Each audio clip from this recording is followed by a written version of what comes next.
انسانیت کو اسلام نے دعوت دی ہے کہ ان پتھروں کے سامنے مت جھکو, ان مزاروں کے سامنے مت جھکو, یہ تمہیں جہنم کا ایندھن بنائیں گے.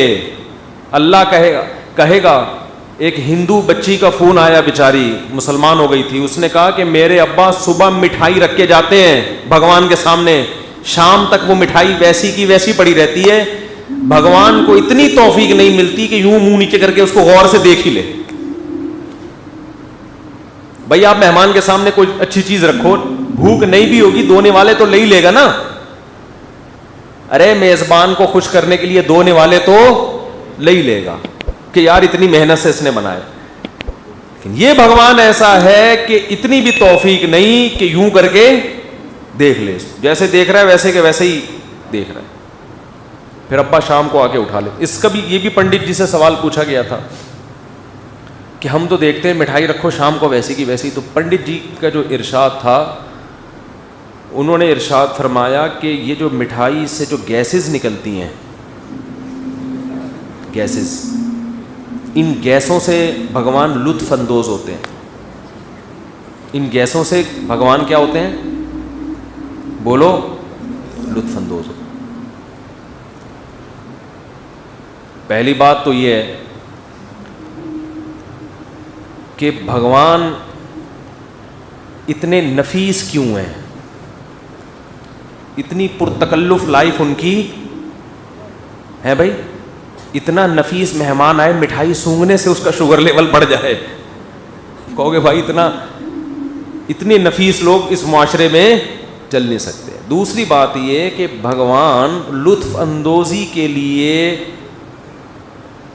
اس گیس کا محتاج کیوں ہے جو اس میں سے نکل رہی ہے. اس کا مطلب وہ بھگوان نہیں ہے, وہ تو مادی چیزوں کا محتاج ہے. خیر میرا مقصد ابھی ہندو مذہب کو چھیڑنا نہیں ہے, میرا مقصد تو یہ بتانا ہے کہ شکر ادا کرو اللہ نے ہمیں کیا بنایا, توحید پرست. ہمارے پاس اس خدا کے خدا ہونے کے دلائل ہیں جس پہ ہم ایمان رکھتے ہیں. ایک ایتھیس نے اعتراض کیا تھا کہ اس کائنات کو کسی نے بنایا ہے, ہم مانتے ہیں, لیکن اللہ نے بنایا اس کی کیا دلیل ہے؟ سمجھتے ہو بھئی یہ کائنات کا کوئی نہ کوئی بنانے والا ہے, مگر وہ بنانے والا اللہ ہے, اور اس نے قرآن نازل کیا, اور وہ کہتا ہے جمعے کی نماز پڑھو, اور وہ کہتا ہے روزے رکھو, اور وہ کہتا ہے داڑھی رکھو, اور وہ کہتا ہے یہ زنا سے بچو, اور یہ کرو اور وہ کرو. اس کی کیا دلیل ہے؟ بس وہ اللہ ہے, ہمیں کیا پتا کون ہے وہ, یہ تو مولویوں نے بتا دیا وہ اللہ ہے, عرش پہ بیٹھا ہوا ہے, اور یہ کہہ رہا ہے اور یہ کہہ رہا ہے. یہ تو ان کی بنائی ہوئی باتیں ہیں. سوال نہیں سمجھ میں آ رہا میرا خیال ہے. اس کا جواب یہ ہے کہ آپ کا والا جو اللہ ہے نا, جس کو آپ گاڈ کہہ رہے ہو, وہ مارکیٹ سے کیا ہے, شارٹ ہے. جو چیز مارکیٹ سے شارٹ ہوتی ہے اس پہ ایمان نہیں لایا جاتا. ہم اس اللہ پہ ایمان لائیں گے جس کا بندوں سے لنک ہے, جس نے موسیٰ کو کلیم اللہ بنایا, عیسیٰ کو روح اللہ بنایا, جس نے نوح کو صفی اللہ بنایا, نجی اللہ بنایا, آدم کو صفی اللہ بنایا, جس نے پیغمبر بھیجے, جس نے تورات نازل کی, جس نے انجیل نازل کی, جس نے قرآن نازل کیا, جس نے زبور نازل کی, جو بتاتا ہے کیا صحیح ہے اور کیا غلط ہے, جس نے ہمیں بتایا کہ میری عبادت ایسے کرو گے تو ہوگی ورنہ نہیں ہوگی, جس نے بتایا کہ زنا بری چیز ہے, جس نے بتایا کہ نکاح اچھی چیز ہے, جس نے بتایا کہ ماں باپ کا احترام کرنا ہے, جس نے بتایا کہ مر جاؤ گے تو بچوں کو وراثت میں اتنا حصہ ملے گا, بیوی کو اتنا حصہ ملے گا, ماں باپ کو اتنا حصہ ملے گا, جس نے بتایا کہ نکاح میں داخل کیسے ہوتے ہیں, نکاح ختم کیسے ہوتا ہے, جس نے بتایا کہ تجارت میں سود حرام ہے, جوا حرام ہے, غرر حرام ہے, جس نے بتایا کہ حلال تجارت کیا ہوتی ہے, حرام تجارت کیا ہوتی ہے. تو جو خدا بندوں سے جس کا رابطہ ہوگا ہم اس پہ ایمان لائیں گے, جس کا بندوں سے کنیکشن ہی نہیں ہے. تو جب معاذ اللہ جھوٹا خدا جب ہم سے رابطہ کر رہا ہے تو سچی مچی والا آ کیوں نہیں رہا درمیان میں؟ نہیں آئی بات میرا خیال ہے.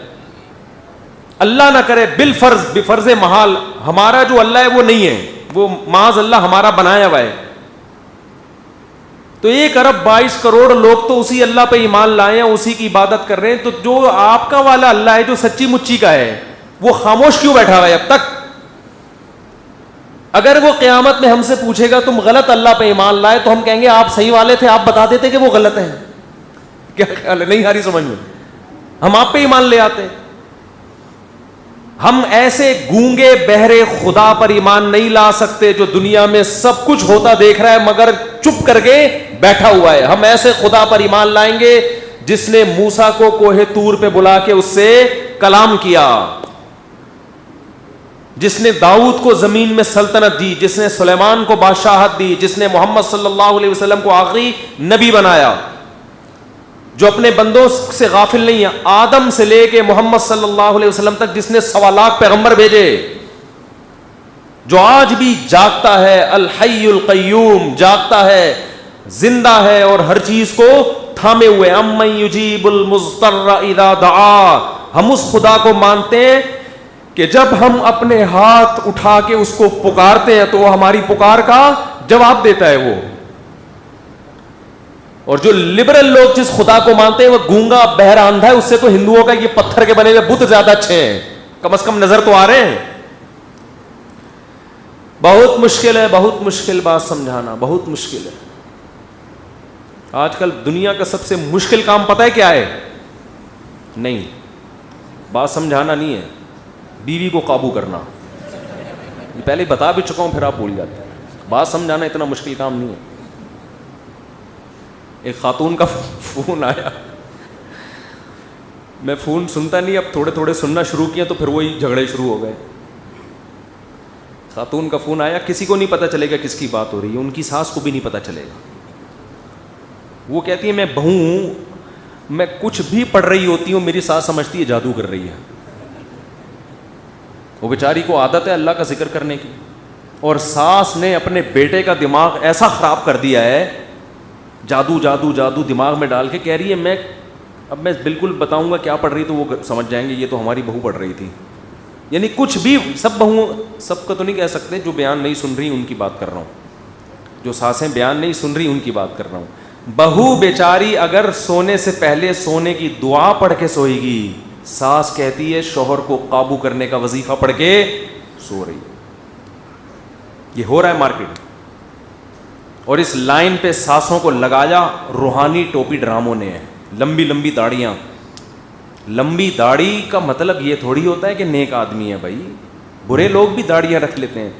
ابھی کسی نے بتایا کہ مفتی صاحب نے تیسری شادی کی ہے, 3 کو طلاق دے کے چوتھی کی ہے, کوئی ہے وہ اپنی لے کے گھوم رہے ہیں, یہ دیکھو مفتی ہو کے. ابے تمہیں کس نے کہا کہ یہ مفتی ہے بھائی؟ کون سی کتاب میں لکھا ہوا ہے؟ خود ہی اپنے نام کے ساتھ مفتی بھی لگا لو, خود ہی اپنے نام کے ساتھ دامت برکاتم بھی لگا لو, پھر جو کرتے پھرو. بدنام کس کو کرو؟ مفتیوں کو. اور اگر بالفرض کسی عالم مفتی نے کچھ غلط کیا ہے تو اسلام کسی ایک فرد پہ موقوف نہیں ہے. غلط ہو سکتا ہے, ڈاکٹروں میں 1 نمبر بھی اور 2 نمبر بھی ہوتے ہیں کہ نہیں ہوتے؟ تو ہر فیلڈ میں 1 نمبر بھی ہوتے ہیں اور 2 نمبر بھی ہوتے ہیں. اس کا اسلام کا کیا قصور ہے اس میں؟ اور یہ کہنا کہ سارے مولوی ایسے ہوتے ہیں تو بہت بڑی جہالت ہے بھائی, یہ تو بہت بڑی جہالت ہے. کسی ایک کے عمل کو دیکھ کے کہنا سارے مولوی, سارے مدرسے, سارے طلبہ, تو جہالت کی بات ہے. تو خیر ساری ساسیں ایسی نہیں ہوتی. ایک ساس کا واقعہ میرے سامنے آیا جو بیان نہیں سن رہی, کہ ان کی بہو کچھ بھی پڑھتی ہے تو ساس کو لگتا ہے کہ کیا کر رہی ہے؟ جادو کر رہی ہے.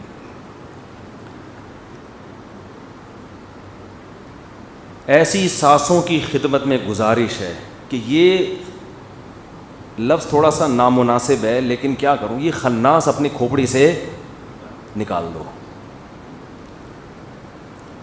یہ جادو ٹونوں کے اثر اکثر انہی پہ ہوتے ہیں جو ان چیزوں میں وہم میں مبتلا ہو جاتے ہیں. میں تو عاملوں سے کہتا ہوں جس نے جو جادو کرنا ہے, جو جن چڑیل بھوت بھیجنی ہے ہمارے گھر بھیج دے, میرے پاس بھیج دیں. یہاں پہ بھیجا اب تک کسی نے ہے ہی نہیں. یہ سالے پٹھان ہوٹل سے 2 پراٹھے نہیں اٹھا کے لا سکتے, اتنا بڑا جن اٹھا کے کیسے لے جائیں گے؟ یہ اتنا بڑا جن کہاں سے لے کے جائیں گے؟ یہ انہی پہ اثر انداز ہوتے ہیں جو ان کی عقیدت اور محبت میں مبتلا ہو جاتے ہیں, انہی پہ ان کا زور چلتا ہے. ایک عامل کو میں نے کہا لیا بھائی میرے سامنے بھی ذرا جن چڑیل بھوت بھیج. اس نے پتہ ہے کسی کو کیا کیا؟ مفتی نے حصار کھینچا ہوا ہے اپنے گرد, جنات سے بچنے کا حصار کھینچا ہوا ہے. میں نے جو جو چیزیں کھینچی ہوئی ہیں سب کو پتہ ہے.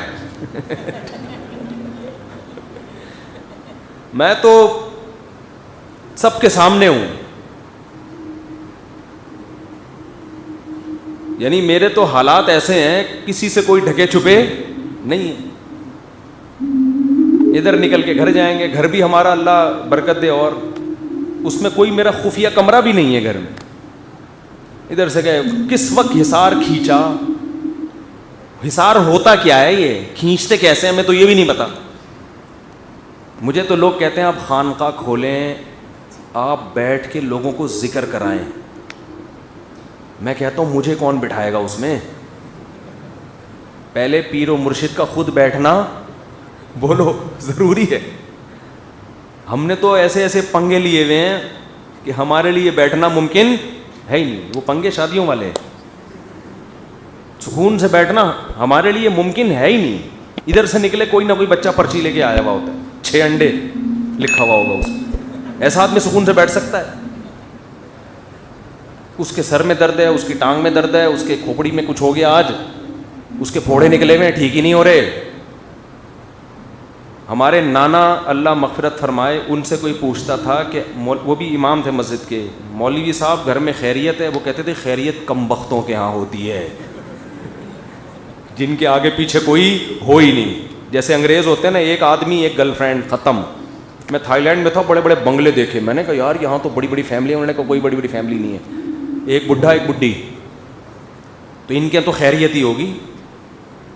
جس کے گھر ہوتا ہے, بچے ہوتے ہیں, بھتیجے ہوتے ہیں, پوتے ہوتے ہیں, نواسے ہوتے ہیں, داماد ہوتے ہیں, بہویں ہوتی ہیں, اس کے یہاں خیریت نہیں ہوتی. اور یہ خوش قسمتی کی بات ہے, خاندان ہے